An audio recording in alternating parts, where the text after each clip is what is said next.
still pretending like policing is the answer to crime in 2024? Like, are we really still doing that? But can racism really be an issue in crime reduction if the people leading the crime reduction charge are Black and brown politicians? And besides, don't laugh. What are we supposed to do when we are addressing crimes actually committed by Black people? Shouldn't they be held accountable for what they do too? Well, I'm glad you asked because we're talking about it after the break. Brokers, welcome to another episode of Brokers, where we talk about the unbelievable ish this country has done to keep us broke. Now here are your hosts, Amber and Erika. Hello, brokers. I'm Amber. And I'm Erika. And this week on Brokish, y'all, we are sadly talking about Black misleadership and crime reduction. Yes, in 2024. Mm-hmm. We are. But Amber, I just want to say, because you always talk about how I'm so mean to you and I'm cracking whips and all that kind of stuff. You act like I'm the police over here, which is crazy. You are. But anyway, I just want to say thank you for getting the intro right today. You know, that means something to me. I appreciate that you took the time to follow the little bit of a script that we have around the intro and take your time doing that. So thank you. I want to do that publicly. So y'all, while we're talking about policing and Black people policing other Black people and how ineffective it is, I want to pause and accept Erika's apology. The joke. Did I apologize or did I just say thank you? Did I say I'm sorry or did I just say, I don't know. My memory is, but maybe, listen, I'll go back and look. But what I said was funny. Okay, that's true. She did say thank you. Maybe I feel like I'm owed an apology. Oh, so okay. I'm projecting. Yeah, I'm on reparations, but here we are. Here we sit. You without your apology and me without my reparations. There is, I owe no reparations. I'm innocent. Hashtag innocent. So anyway. Amber, we are, but when this show airs, we're going to be on what a lot of people call Easter Monday, right? So yes. What are you and your family doing for this? The Good Friday is coming up. You got Easter. What are you doing? Good Baptist that you are. So I am very proud to announce that I will be spending the Lord's Resurrection Sunday being a renegger. Okay, I'm going to tell you guys. I lied to my entire family. I told them I was renegger. Is that when you a nigga again? What is it? So let me explain. I lied. I lied to my whole family. I said I was going to cook a big Easter meal. I went and ordered eggs off of Amazon, which is a very anti-liberation thing to do. I know. I bought candy.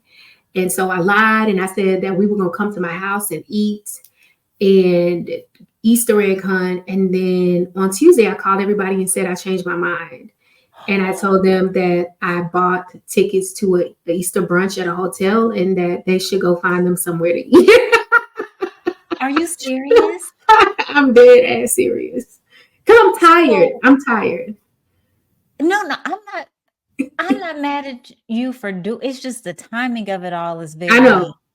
And it wasn't Tuesday. The sun was down. So it was late Tuesday. So basically Wednesday. I did it on Wednesday, basically, because I did it Tuesday night. And I just said, I lied. I'm not cooking. I don't feel was it like yesterday? No, Tuesday. Today is Thursday. Okay. So Wednesday, like yesterday, because you said basically Wednesday. Yeah, because I did it Tuesday night. So okay. I'm saying, Wow. So then people got just a few days to figure out what they're going to do for Easter. Mm-hmm. Okay. Yes. Well, the Lord will provide. Yes. And one thing about it is resurrection power is not dead. And so the same power that God rose, I believe that God will allow them to find a place to be fed and full and happy. Mm-hmm. Wow. Well, we really haven't we've been to church maybe 3 times since the pandemic started, right? So, we had this whole breakup with church and I've just been kind of trying to figure out what my spirituality looks like in this new era. So I don't even, the church for us wasn't even like a question, but I was talking to my mother and she was like, well, I don't feel like cooking this year. So can you find a place for us to order food? And I was like, girl, I didn't even know you, like, I didn't even have that expectation. So I have to figure out where I'm gonna order this food from so we can have our Easter dinner, but that's all we're doing. So you ain't ordered no food? Not yet. Because I haven't even thought about where to get it from. Do you have any ideas? Text me after. No, I was just gonna say, when you figure out where to order, let me know so I can tell my people. So that, yeah, because Wow. I'm tired. This is, I really resent the seasons in life where my job, you're like, we actually want you to work. Yeah, Because that's a lot of for course. me. And that's a lot for me. And so, yeah, I just realized that I thought I was going to have all of Friday to cook, and I don't. And I also don't want to. Yeah, I don't want to. So, yeah. And honestly, Amber, I am really proud of you because there have been so many other times when I thought you were doing too much, like to the point of you almost dying. And I'm not being hyperbolic here for the brokers. Like there have been a couple times where Amber almost died and she kept trying to push through. And I'm just saying, I'm proud of you for being like, I'm tired of not doing it. So kudos. Thank you. Thank you. And to my family, I love y'all. And I'm sorry. And I shouldn't have really told y'all that. I'm sorry. Because I knew when I said that I would cook that I really didn't want to cook. And I shouldn't have told y'all I would cook. And so I apologize. Okay. Well, I'll accept on their behalf. Thank you. Well, good. So nice. Sound like y'all put to have a nice fancy brunch then, I guess. That's gonna be wonderful. I don't know whether it's fancy or not. It was available. And we taking my mom and my daddy because, I can't quit them. My daddy was like, well, I already got my outfit ready, so we coming. And I was like, okay. Was your daddy down to the K&G buying him a new suit? And he said, look, He I done already has a new suit. He has a Nino Brown watch and a Nino Brown chain to go with it. He has a whole Easter outfit. Like, I love it. Anyway, so yeah, we going to church. So, because the people need to see his resurrection outfit. Okay. And so They do. And I'm gonna take some pictures for y'all because y'all gonna see it too. When we go all laugh together. Okay. I can't wait to see his Mhm. I'm very excited about this. Yes. But Amber, what I'm not excited about is What we are not excited about. I am not excited about the new DC crime bill, Secure DC. So, y'all, we're here today. So, like we talked about, I think it was last episode, we want to be really explicit when we come to you with topics because we want to connect them to what we do at Brokish, right? Which is to expose broken systems. Again, we know that the systems are working as designed, but meaning they're broken as relates to Black people. So, in this case, this is broken policing. This is broken everything for the people of DC. So, Amber, do you want me to just give like a little, do you want to give the background on kind of like the Secure DC, where it came from? You want to do that? How do you want to move forward? No, you give the background and then we'll talk a little bit about the history. Okay. So you give the background and we'll do the history after that. Okay. And I'm not going to give more than 2 sentences on the background, but essentially, I think that many of you know that DC has been experiencing some heightened crime in some very specific areas, right? So I don't necessarily think that they've had higher murder rates or like, you know what? How it is now, you put your fingers up and then you get all these fireworks and stuff. Like, I didn't do nothing but give a thumbs up, and all of a sudden they celebrate in the background. This ain't nothing to celebrate about, okay? That's what I was like, why she popping fireworks while she talking about the crime bill? Girl, all I did was this, and then the thing, you know what? See, I'm talking about AI. See, the AI don't know how to think good. I'm over here talking about serious stuff and they popping fireworks. Okay. So anyway, I don't even know what I was saying, but so some things like murder, I don't think that those things have increased, but DC has been experiencing some increases in some things like carjackings, right? And also there have been many residents in DC, and I'm talking white residents and Black residents, who have commented about the fact that they have experienced and seen this heightened activity around some of these things, specifically like carjacking. So I want to be clear that the need for a change, I don't think, and I'm going to just keep saying carjacking because I haven't seen crime in other areas. Like, I don't take that smash and grab, people stealing stuff out of stores, I don't take that seriously. Like, to me, that's just that's the allegation. It's theft, robbery, and carjackings. Okay. But I have heard lots of people like experiencing the carjacking thing, like, or just car theft. Like, I went back and it just wasn't there anymore. Right. So that has been, I think, a real thing. But because we're experiencing real problems, doesn't necessarily mean that the answer is always policing. And I think that's what we see here. So what happened is we have DC, and I think most of us know that DC has a Black mayor, Muriel Bowser. DC also has a primarily Black city council. Now, interestingly enough for me, the person who is sponsored Secure Crime DC is not one of the Black people, but Councilwoman Pinto. And Councilwoman Pinto, as I understand, is somebody who ended up I think she went to Cornell and then some New York university, some fancy New York university. I think it was Cornell, but she ended up at Georgetown Law. So I think that's where she ended up in DC. Correct. And then, of course, through, I think, some sort of a special election, ended up on the DC City Council. So it's just very interesting to me that we have that the mostly Black DC City Council allowed this white woman of pedigree, whose father is like a private equity fund guy, to be the voice and the person to sponsor this bill. I don't know. It's just interesting to me that happened. But anyway, so Pinto is like, look, we can't keep having all this crime. These white people getting mad. I'm one of the white people getting mad. She didn't say that, but in my mind, that's what happened, right? Y'all are doing too much of the chocolate in the chocolate city. We don't like it. So she says that her office says that the law is structured in a way that prioritizes stopping the behavior rather than immediately arresting someone for it. So that statement in and of itself is wild to me, because now, like, we're jumping into people's heads and we're assuming that they're criminal and who is going to do what and when. But anyway, that's not the point. So that's the short little background on the DC crime bill. We're going to talk about some highlights from the bill, but Amber, you want to give us some history? Yeah. So one thing that I want everyone to keep in mind, which I know we all went to 5th grade, but just it bears repeating, the District of Columbia is not a state, right? And so we know that the city council, the mayor, that is, for all intents and purposes, the totality of local governance inside of DC. And so there is the Metropolitan Police Department, MPD, but law enforcement in terms of what happens after somebody is accused of a crime is handled on a federal level in DC. So there are no local prosecutors. There's not a district attorney for the District of DC.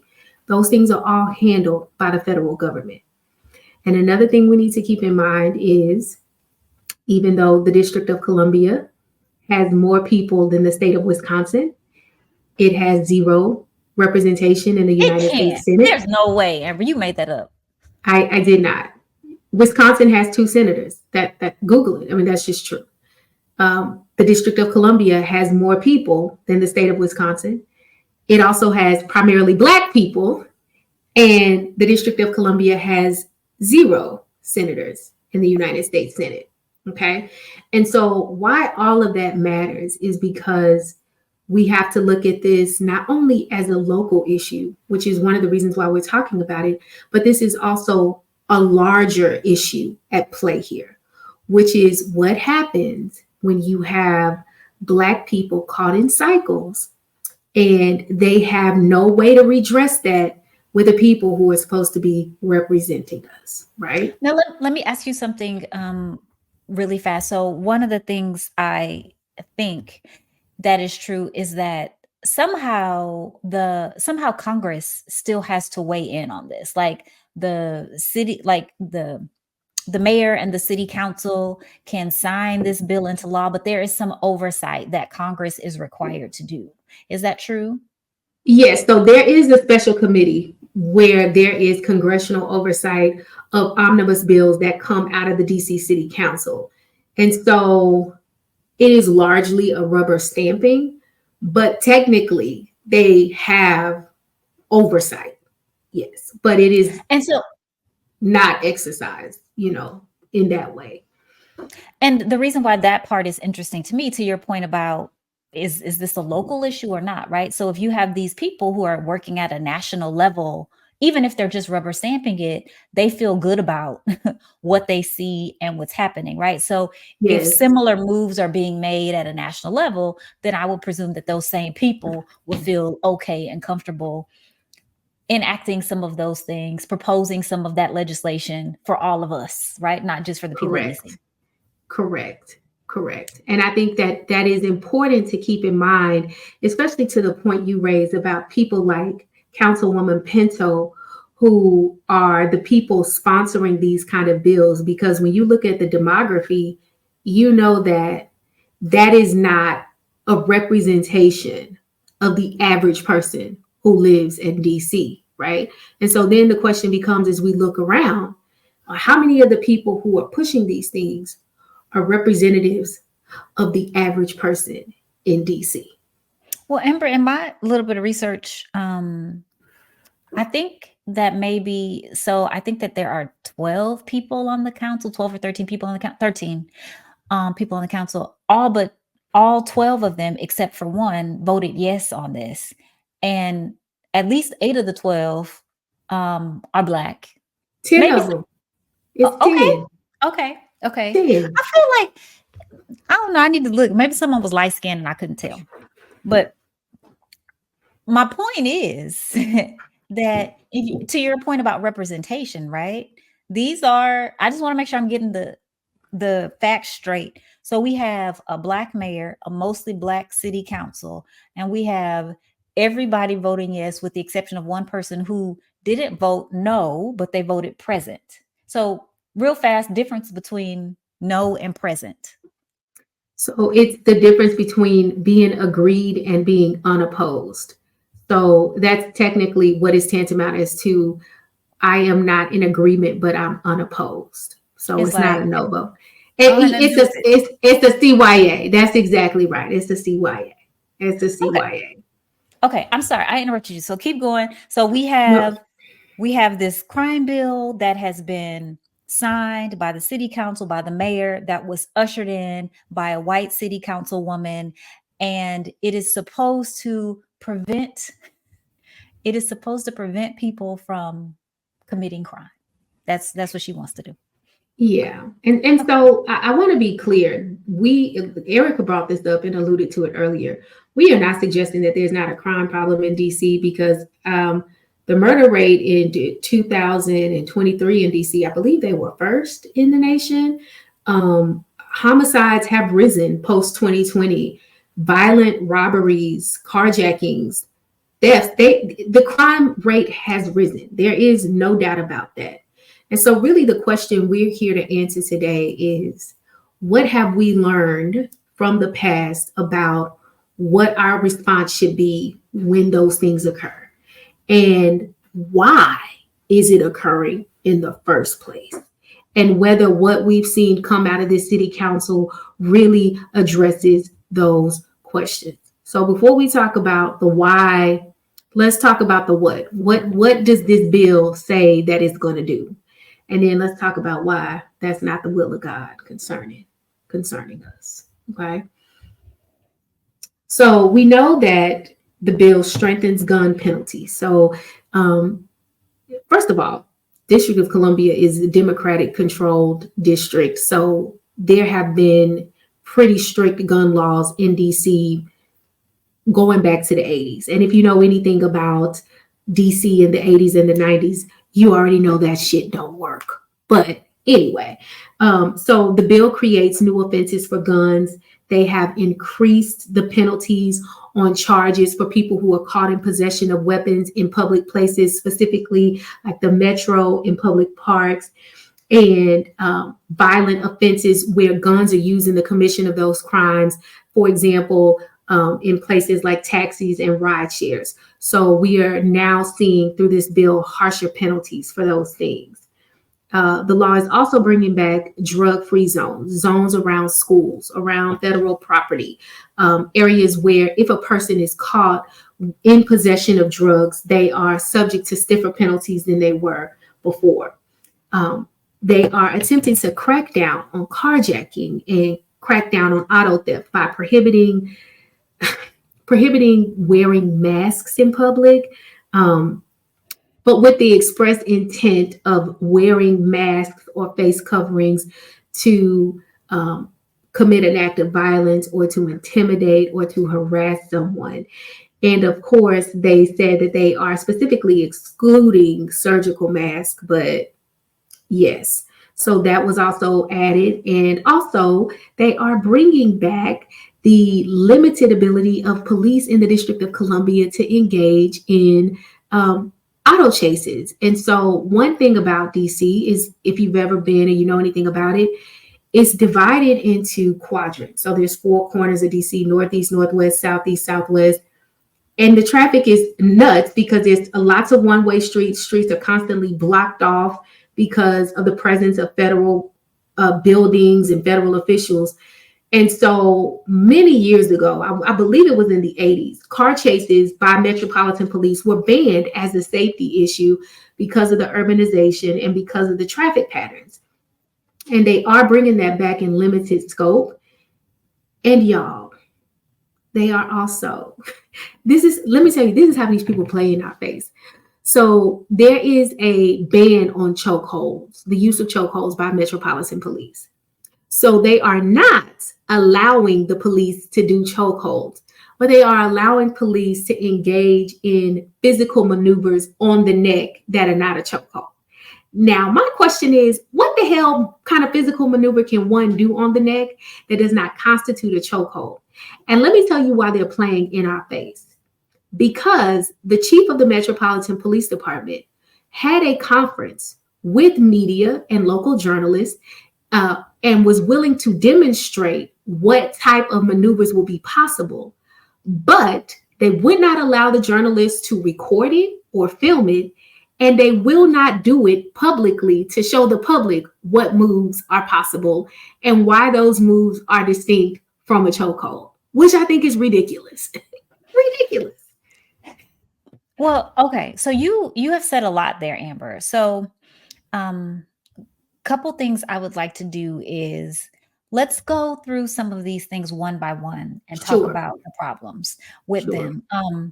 But I also want to make sure that we ground all of this in some historical conversations, like around the 94 crime bill and some parallels to that. And then also, of course, the Black misleadership we see on full display here.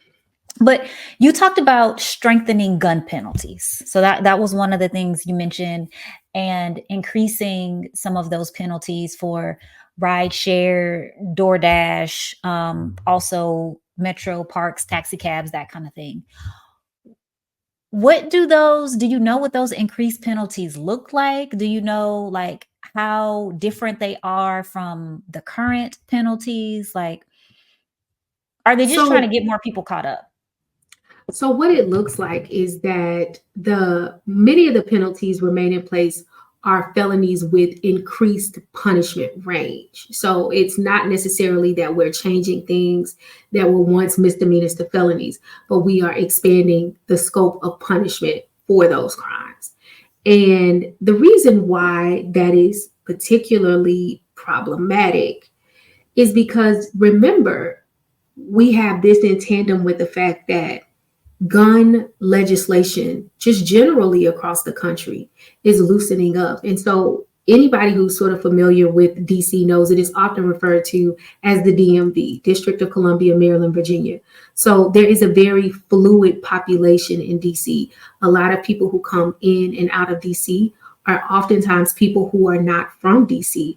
And so a lot of the concern that has been expressed is that you're going to have people who have weapons that very well may be legal in places that are proximate to DC, but who might get caught up in issues in the District of Columbia because something that was permissible, like, in places like where we are in Texas, if you have a weapon in your home, that weapon does not have to be registered. It does not have to be. So, this idea of dirty guns that have no papers on them, that's going to be a problem in the District of Columbia. And then, of course, in places around it and ancillary to it, it's not necessarily the same type of problem. And so then the question becomes, well, is this really addressing the issue of dirty guns or guns that are used to commit crimes? Or is this just creating stiffer penalties that are going to get people caught up, but not really address the issue of how do we actually reduce the number of guns that are on the street and those guns that are being used to commit violent crimes? Okay, so basically, if you're caught in these in these places that are not new places, but in these sort of designated areas, and in some of these things like rideshare taxis and all that kind of thing, then likely if you get caught up, it's going to be for a longer time than before. Yes. Okay. Now, one interesting thing for me is the idea of a drug-free zone.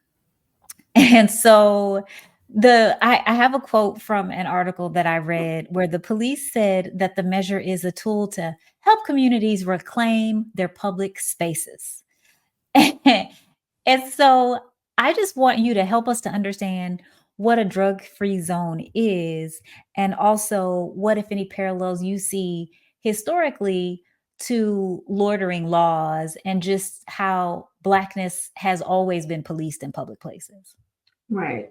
So first of all, drug-free zones are, which it's a redundant thing. First of all, it's redundant because everywhere is a drug-free zone. But anyway, drug-free zones are zones where laws are specifically codified that say there are no drugs that are illegal allowed in these spaces. And if you are caught with drugs in these spaces, and it's usually within like several yards of schools, places of worship, a lot of times it's federal property, in and around the federal property in DC, but there are harsher penalties for being caught in possession of illegal drugs in those areas than if you were in an area that was not specifically designated as a drug-free zone. And to the point you made about the connection and sort of the historical relationship between laws like that and loitering, what happens is, for the most part, people who are in possession of illegal drugs are trying to maintain discretion, right? Most people who possess illegal drugs know that the possession of those drugs imperils their freedom. And so they try to maintain some discretion. There are exceptions to that, of course. But really what this does is invites over policing and discriminatory policing in areas that are designated as drug-free zones. In the same way that loitering laws were specifically put on the books in many jurisdictions to give the police a means to have encounters with people that they did not want in certain places, namely Black people and namely Black males.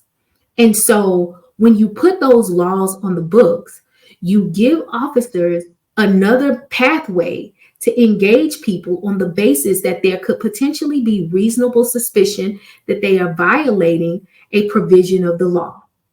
And of course, when that happens, what we know is that crime is not a phenomenon in Black communities that doesn't exist in white communities. What we know from the data is the reason why there are more people who are Black that are criminalized is because we are policed more. So if you police somebody more than you police another group, of course you will find a higher representation of that population inside of the criminal justice system. But the absence of the other demography does not mean that they are not engaging in the same crimes and to the same degrees. It just means you're not policing them at the same rate. Because there's the drug-free zones in Georgetown. Are the drug-free zones in Georgetown? Let me tell you, y'all know I went to college in DC, right? Because I went to George Washington, the Great Value Georgetown. And I can tell you, GW is not a drug-free zone. Now, it might be on the paper, but I can tell you, it from 2003 to 2007, it was many things, but a drug-free zone was not. What I can also tell you is that I can maybe recall 5 or 6 instances of seeing the actual Metropolitan Police in and around our campus. And if they was there, they was at the Starbucks. But see, that's the thing that's so enraging about all of this, is because you know that the drug-free zones are going to be in places with people who are minding their own MF business. They might like to get a little high, which, like, who among us? And the problem is that it's always like, we want to put this effort here with people who might just be doing something recreationally. That's their own business. But then they don't have the money to deal with, how do I get out of this situation if I get into it, right? And that becomes the cycle. Then I'm caught up on some bogus drug charges. And then, because I don't know if DC is giving out tickets, if they're locking people up, like, all for this kind of stuff. And it just makes me so mad, because I know without looking that the drug-free zones ain't in Georgetown. Of course. And I have to tell you, one of the things that's so disappointing about this is that more than any place else in the world, the District of Columbia knows better that these are things that do not work, because DC had a front row seat to the decriminalizing of drugs in Baltimore under the leadership of Mayor Kurt Schmoke in the 90s. For those of you who might not know who Kurt Schmoke is, Google him. He was Barack Obama before Barack Obama, a young Black politician on the rise. I don't mean that in terms of policy. I mean that in terms of being pegged as a rising star, somebody who could have been president. Be clear.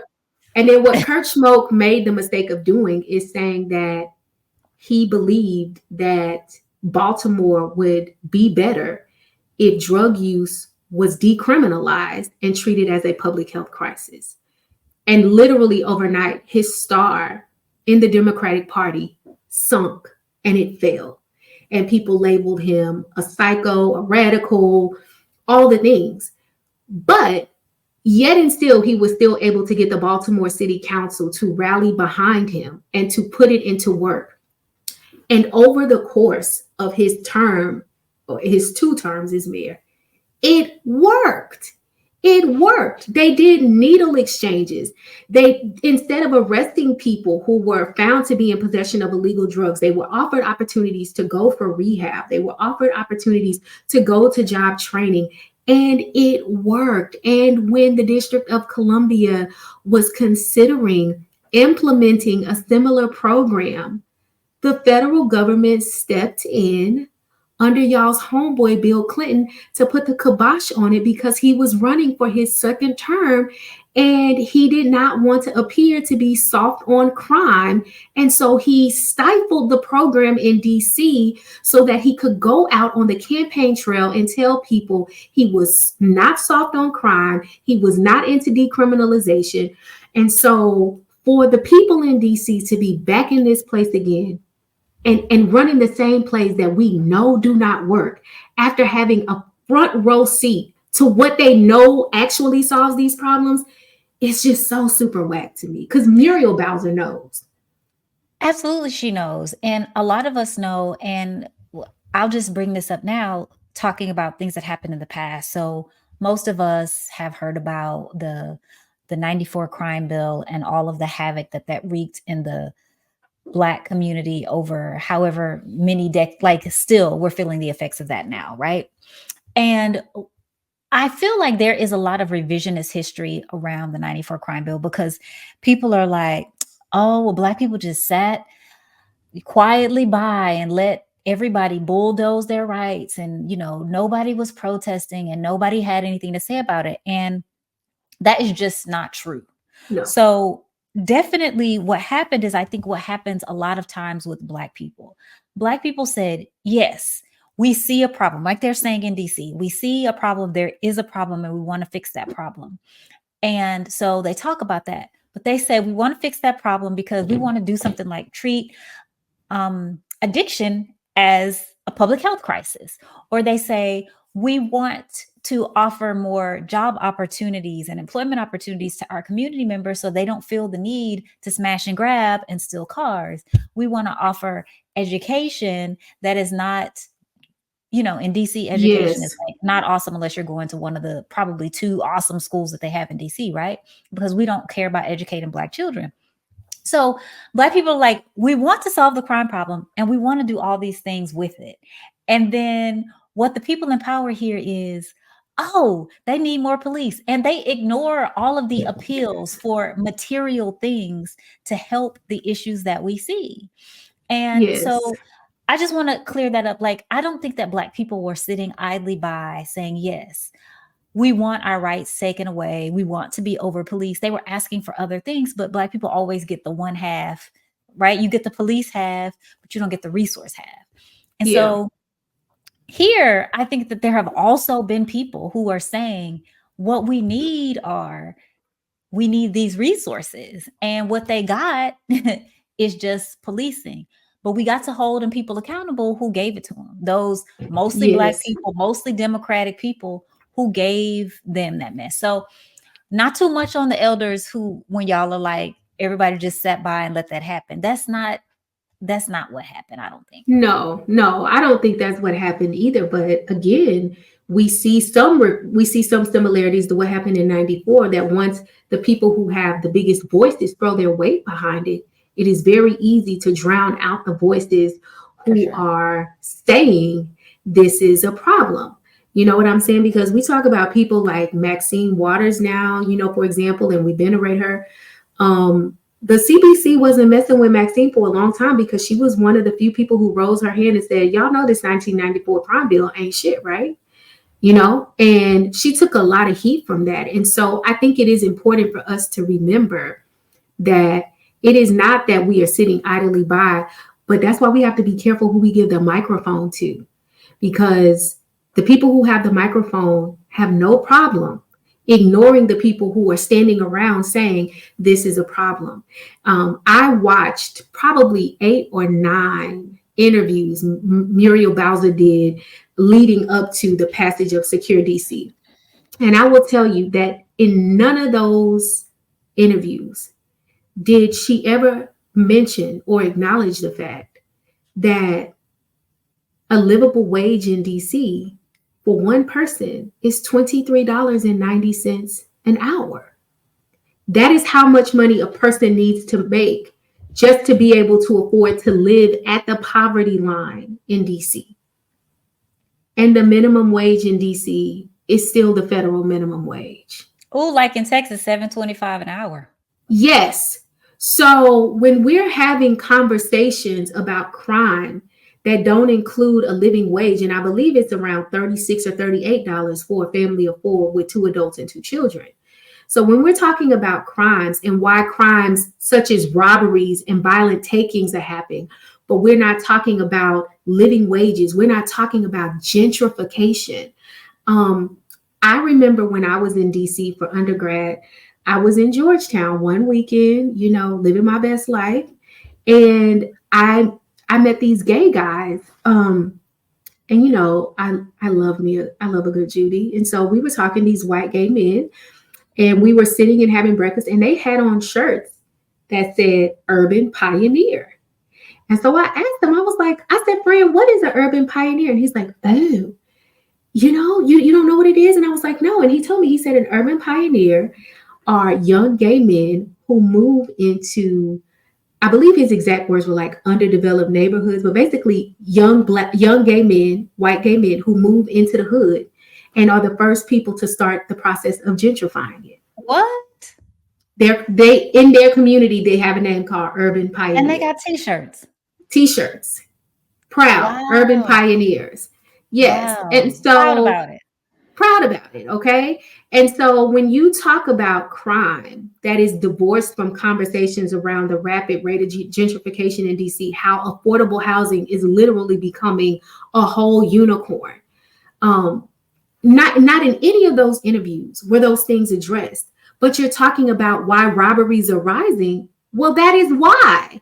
That is why when you put people in a pit, you cannot expect them to behave with dignity. They are going to behave like the circumstances you back them into. And I just think it's really disappointing that none of that comes up when we talk about this. No, and that's what's so frustrating about Blackness leadership. You talk about people with the microphone. The mayor certainly has the microphone. And I'm willing to bet that the people who elected her did not elect her so that she would turn on them and over police them. I don't know, maybe they did. I want to believe that they didn't. But I saw this video clip of her, like she was grinning, right? When she was signing the bill, Mayor Bowser was very pleased with herself on that day. She was smiling. And she said in her statement, passing and implementing Secure DC is a critical step in the work to build a safer DC by rebalancing our public safety and justice ecosystem in favor of safety and accountability. Today, I am grateful for all the people who made their voices heard and demanded action. I am grateful for the leadership of Council Member Pinto and all the council members who listened to the concerns of our community and voted in support of common sense legislation that recognized the importance of accountability in our ecosystem. If she say ecosystem or accountability. One more damn time. And she said, though, that they're a city that's committed to creating opportunity and they believe in second chances, but they're not going to tolerate violence and not going to tolerate criminal activity because it disrupts their sense of safety. So together, we can continue to drive down crime and build a safer, stronger DC. And this is why, we've had several conversations on the show about voting. And I talk about every time the polls open, Amber, I go, right? Same. I go out of this, I think, misplaced sense of obligation that I have, but I go to the polls. But all of that is a farce because these are Black people who I know that oftentimes, Black people, we ride or die. So we see Black people on the ballot, we vote for them, right? Like Black people voting for Black people. And these Black people care about their political careers. They do not care about our futures. And it is also a thing that enrages me because all those 12 people who voted yes and Muriel Bowser who signed this legislation, this is crazy that they would let this happen because it's not only the things that you mentioned. One of the things that we didn't talk about, Amber, is that this bill is going to expand their ability to collect DNA. Now, there were some changes in terms of the initial bill and what finally came out, but what they want us to believe is that we're going to get the officials in the city of DC to expunge and destroy the DNA after it's been collected for its initial purpose. Like, who among us believes that's going to happen?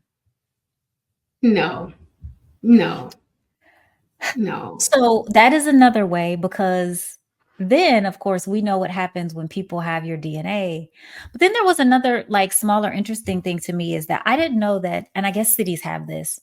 They have these rebate programs when you buy the security cameras, a Nest camera or whatever for your house. And so their program expired. And so they're expanding the program.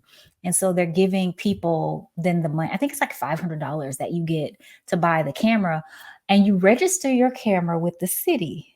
I'll be damned, Amber. So then basically you paying people $500 to work for you. So, right. So by registering these cameras with the city. So I think that is one of those nefarious ways that they play on people's sense of security, right? Like, I want to get this camera because maybe this will help me see who's at my house and maybe I can't afford it. But oh, here comes the city with the resources for the policing again, but not the resources for the jobs, not the resources for the addiction services, not the resources for training and education. Yeah. And I think another thing to remember as well, especially when we talk about things like cameras, yes, you put the cameras on your house, great, you feel this false sense of protection, but what happens when the city starts issuing these warrants, and what happens when the city starts taking this footage and using it and creating really railroads? And that is really why I find the notion to be so problematic, is because people are under the impression that the crime is going to stop, when really all the city is asking y'all to do is make its job easier. They're still coming after the fact. And that's what I want people to understand, is that policing and prevention are not the same thing. Okay? At all. Because policing is still responding after the fact. It is still responding after the fact. And so you are misleading people, making people think that these cameras are going to stop crime, when all it's doing is just giving you an easier way to put people in jail. That is Amber, it.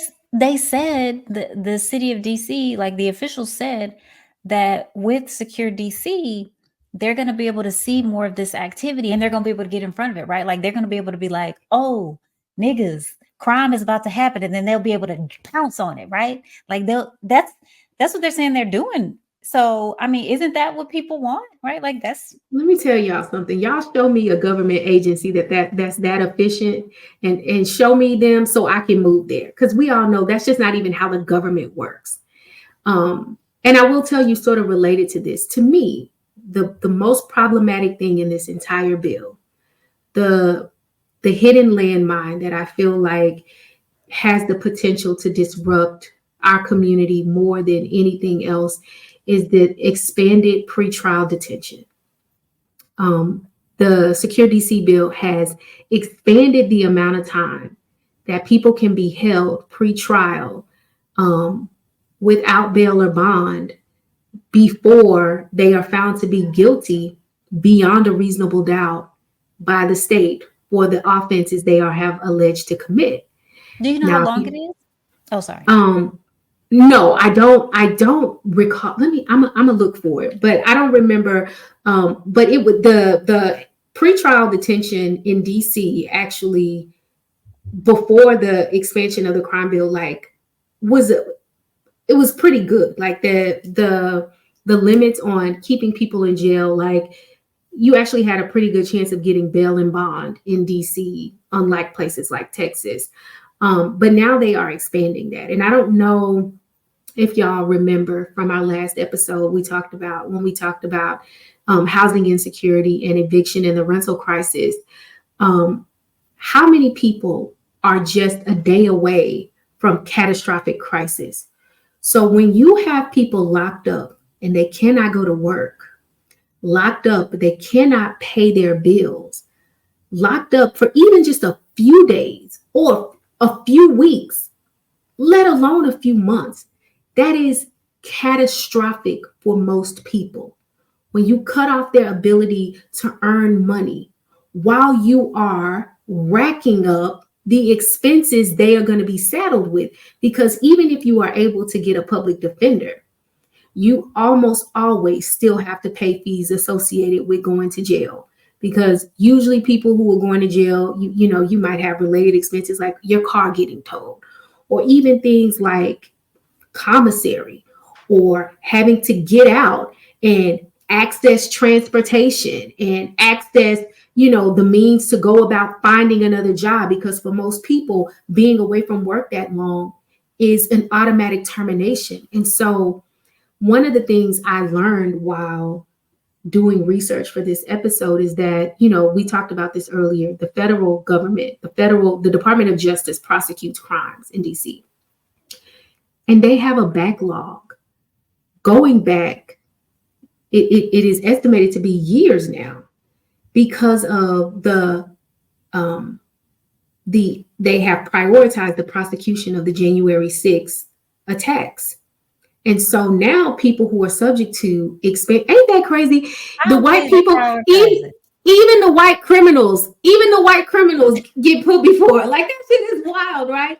but that created a backlog for the Department of Justice prosecutors assigned to the District of Columbia, because they are responsible for prosecuting the attackers from January 6th. And so one of the things that the researchers were saying is that once this crime bill goes into effect, that on top of the expanded pretrial is going to cause even more delays. And so you're going to have people who come out of jail, even people who ultimately, because remember, just because you are being held pre-trial, that does not mean A, you are guilty of the offenses that you are charged with. And B, even if you are guilty, it does not mean that the government has the evidence to prove your guilt beyond a reasonable doubt. So we know for 100% certainty that there are going to be people who come out of jail after being subject to pretrial detention with no criminal history, whose lives are still literally going to be ruined. Literally. And I just think that's the worst thing. Well, I mean, I don't know. We're not going to have an oppression Olympics on this, because I think it's I think it's probably a lot of things in this bill that are going to be the worst thing, depending on who you are and what your circumstances are. But that's awful to think about that, and for them to sort of know that and still move forward with it. Because I'm sure, Amber, you're not the first person who thought of that and brought it up, right? Like, so the fact that people's livelihoods, their ability, again, to take care of themselves and not get into this cycle, that they don't even have regard for that. So at this point, I'm not sure I don't know, of course, what the answer is, but I know that we have too many examples of over policing, broken windows policing not being the answer for us to always reach for that as a solution. And so for the brokers who are listening, for just people thinking about voting, I don't know how we keep doing that. Given the people who we have and what happens when we vote for them, and then what we see at the end of the day. Like, I can't put all these things together in my head, Amber. I think that all of us are products of the messaging and the indoctrination.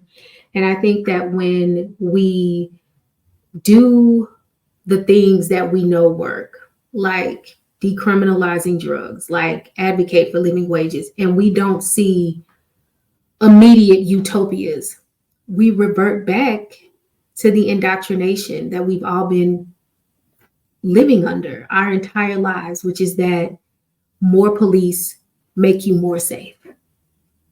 And we know that's not true, but that is an emotional message that we are emotionally connected to, regardless of how dangerous it is and harmful to us in our communities.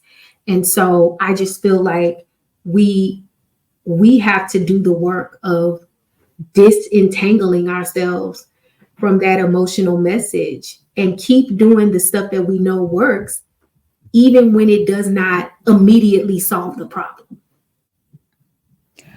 And that's the thing about it. When we enact more policing, there are also studies and research to show that it does not end up in less crime. Like, that's not what more policing does. But somehow that still becomes the solution. Like, sure, we could do some of the other programs and maybe it takes longer to see, and maybe the fruits are not automatically there, but at least there's some progress that's made. Increasing policing doesn't fix problems. And it's like, how many examples of that over how many decades do we have to have before we take it seriously?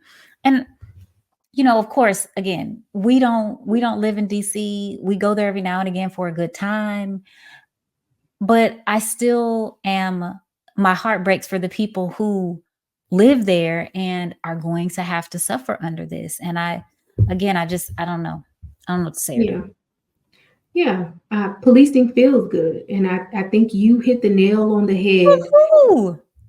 It emotionally feels. I think it feels good for the people in power, and it feels good for the people in privilege. It is a way. It's an emotional way of making you feel safer, whether you are actually safer or not. It makes you feel safer. That's part of the messaging, and we believe it. But I think that you sort of the episode really could have been over after you said that we're not talking about police in Georgetown. We're not talking about police, being in Northwest. We're not talking about, police being in the areas around where, the the what do you call those people? The ambassadors are on Ambassadors Row and in those areas. We all know we talking about Southeast. We all know we talking about Northeast. Like we all know where we talking about. And so I think that really is the part of this that we need to be clear about, because this is not about securing DC. No. Okay. This is about keeping niggas out of Georgetown. This is about keeping niggas out the waterfront. This is about keeping niggas out of the areas, what's that place where all the gay people live? I forgot. But anyway, Morgan? Did I make that up? No, not Adams Morgan. It starts with a P. No. But anyway, this is about keeping us in our place. Okay, and that's all this is about, is keeping us in our place. I feel so offended that we've had all of these iterations of crime bills. We did it in 86, we did it in 88, we did it in 90, we did it in 94. It doesn't work. It doesn't work. And we know it doesn't work. And we are now doing it to each other. And that's the part that is heartbreaking to me, because it's one thing when they do it to us, but it's another thing when we do that shit to each other. And that ain't right. But I feel like we've been doing it to each other though. Because most of these majority Black cities have been democratically run and Black democratically run for, in some cases, decades, right? And so we continue to see how all skin folk ain't kinfolk. And I don't know how we can describe that anymore. Y'all, we just got to interrogate our politics more closely, because being Black is certainly not enough. Like if Obama didn't radicalize y'all and let y'all know that being Black is not enough, I don't know what is going to do that. So yeah. I am frustrated. I am overwhelmed. I don't know what to do, but I know this ain't it. Yeah. And what is sad is that we're going to do all of this and people are still going to continue to live under the fear of being subject to physical violence, being subject to being robbed, until people have money in their pocket and a roof over their head, food to eat, and the ability to get health care and the ability to work and earn enough money that allows them to do all of those things. There will be crime, and lots of it. This is not hard. It is not rocket science, and we know that. But nobody wants to talk about that. Nobody wants to talk about that. But this is not hard. It's not hard. I think we know what's hard, of course, is the political will. I think you're absolutely right. We know what we need to do. And one thing I just want to make sure we talk about too, there's a whole lot of conversation around smash and grab and retail thefts and all this kind of stuff. Don't nobody steal more than these corporations. Nobody has stolen more from us than these corporations, stealing in the form of wage theft. And since the beginning of the pandemic, stealing in the form of inflation. That shit is a lie from the devil. Inflation ain't that high. That's because these companies just decided that they want to make more money off of us, and they can. And that's where I wish we could put our political will, and our focus is on the $50 billion in wage theft that happens every year in this raggedy country. It is literally the most prevalent type of theft in terms of the value of any other type of theft. And do y'all know what the gag is? Wage theft is it's civil in the United States. It's not criminal. So when your job don't pay you your money, don't nobody get arrested for that. It's treated as a civil issue, and they get a fine. Maybe. So that's why I'm like, y'all, if we're gonna put our focus somewhere, right? Like, if we want a sense of security, I want a sense of security that the paycheck that I'm getting is what I'm supposed to be getting. That the people not cheating me, my overtime, my sick pay, my this and that. That's what I want. So maybe that's where we can put our effort. But and I'm going to say something, and I'm going to get in trouble. I'm never going to be able to be a politician. I'm all my dreams are about to be ruined, but I'm going to say it anyway. Y'all, if y'all going to smash and grab, just do it at the white people's stores. What that mean? What black people have stores? What? I'm talking about do it at the white establishments, okay? Because black people already are more likely to go into debt trying to build businesses. The businesses are already more likely to fail. Just smash and grab from McDonald's. Smash and grab from Nike. Smash and grab from Reebok. Smash and grab from H&M. Don't. And we're not suggesting that you smash and grab at all. I am. She's not. I'm just kidding. I mean, I'm really not. But I'm saying if you are. Yeah. We're just saying that, like, let's have some solidarity around black businesses wherever they exist. Because I'm like, Amber, what black business you talk? Black people ain't got no businesses, especially with storefronts. Girl, please. In DC, there are actually black businesses. And so don't smash and grab them people's businesses. Don't do that. Don't do that. Okay. I don't think people are. I think everybody knows where to go. I think we got the email about where to go. I think we know where to go. So R.I.P. Future. I feel like that was your homework, is you telling people like what they need to do, Amber. Like, I feel like that was it, but I don't know. Do you have some homework for the people other than? So in addition to not smashing and grabbing, but if you are inclined to smash and grab from the colonizers, the homework is really simple because we are into the 3rd episode of this season. And so we need you guys to get caught up. We need you guys to get ready. Yes, they do. Okay, listen, we are leaning on the resurrection power. It's almost Easter.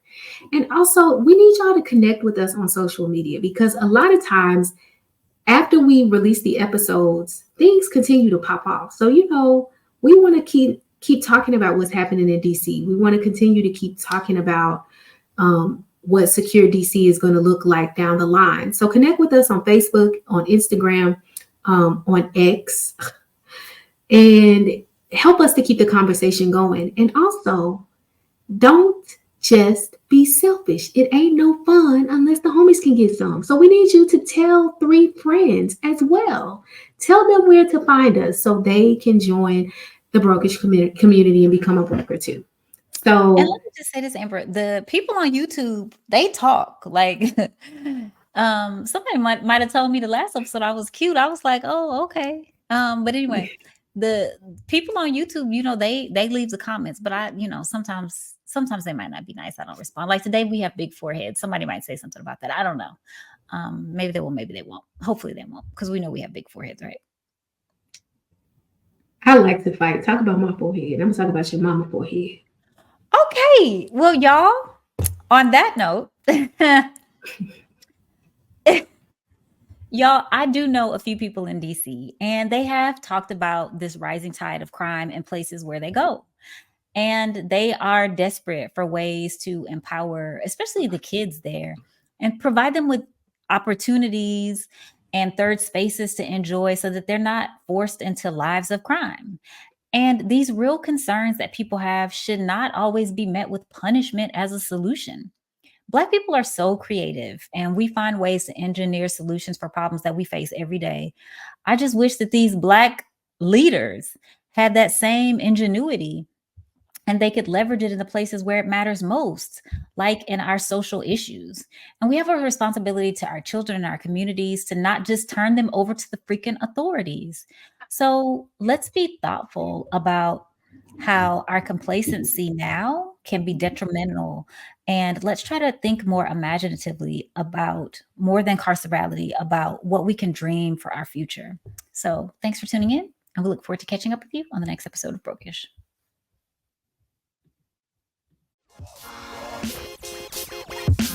All right, good people. Thanks for listening to Brokish.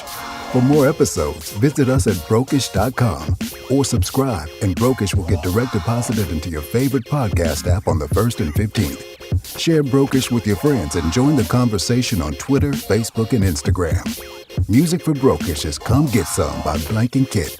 Until next time, goodbye and good luck. They say when you wear Black Power Media gear, you can accomplish anything. You can play any and every position. Coaching, to kicking, to receiving, to running and juking. And, oh my goodness, I see that again in slow motion. Get off me. And you're going to have a lot of haters coming at you, but what you got to do is you got to shake them off, and get to your goal and accomplish it. And when that's done, it's a beautiful thing. I'm talking about going hard, extra, for that extra point. And when it's done beautifully, you talking about touchdown. Oh, and the crowd goes wild and they're celebrating with you and everything. Man, let's see that again. Nice. Black Power Media, baby. That's how we do it. Now go to blackpowermedia.org and get you some of that gear. Empower yourself today. Yeah.